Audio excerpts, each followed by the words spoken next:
So yan mga tiyo, bali andito ako ngayon sa butas. So yan, ganun na siya kalalim mga tiyo. Kung mapapansin nyo mga tiyo, ganun na siya kalalim.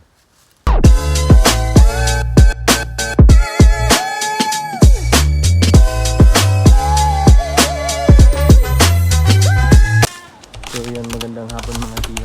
Andito ako ngayon sa gubat. So yan, kung mapapansin mo yung mga tiyo, is may napansin lang ako dito sa lugar namin. So yan, malalim na yung dinaanan ng tubig. So yan, yan na siya kalalim simula doon, yun doon sa taas mga tiyo. So yung tubig na yan, tingnan nyo kung mapapansin nyo yung lupa doon, butas na yan. So yung ano na yan mga tiyo, yung dinaanan ng baha na yan, galing yan din sa amin sa taas. Diyan lang kasi, diyan lang sa taas yung barangay namin. So ngayon ko lang ito napansin na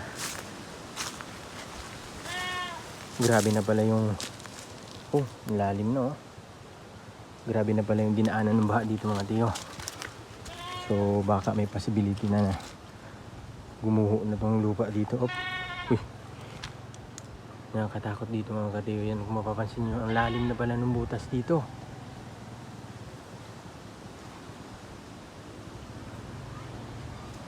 So yan, check natin ito mga katiyo. Grabe na pala yung butas ng dinaanan ng baha dito sa lugar namin. So ito siya mga tiyo.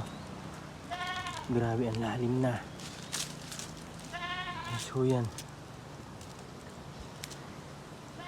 So yan, yung dinaanan ng baha mga tiyo, galing dun sa taas.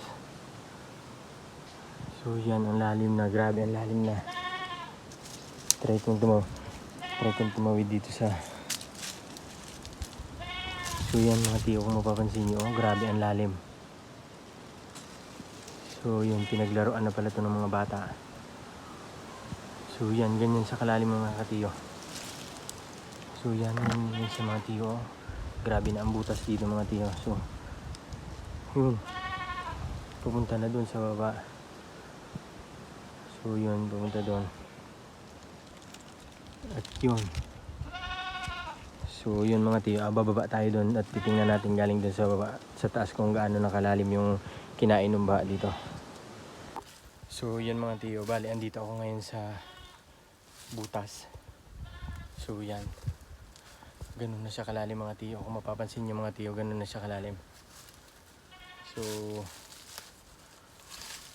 hindi ko mapasok yun dun sa pinakataas doon, natatakot ako. So yun dun yun yung pinakataas na yun mga tiyo. So yun, may parang piba na yung nangyari dito. So ayan na siya mga tiyo, ganun na kalalim yung kinain ng pagbaha dito. Tingnan nyo yan, mapapansin nyo yung mga ugat ng kahoy is lumabas na talaga siya. Yan, then yung dun sa taas, yan, try ko, kaso natatakot ako baka may ahas.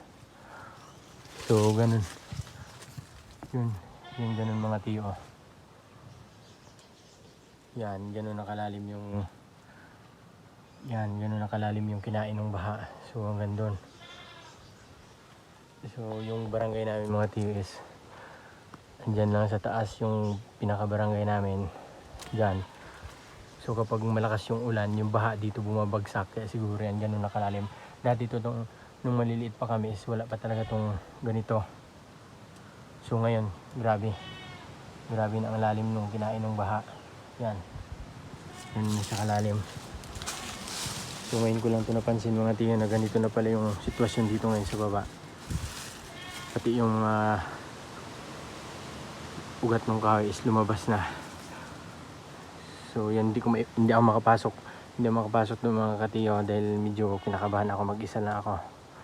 Yan doon. So yun mga katiyo, ganun sa kalalim yun May butas na pala ito dito.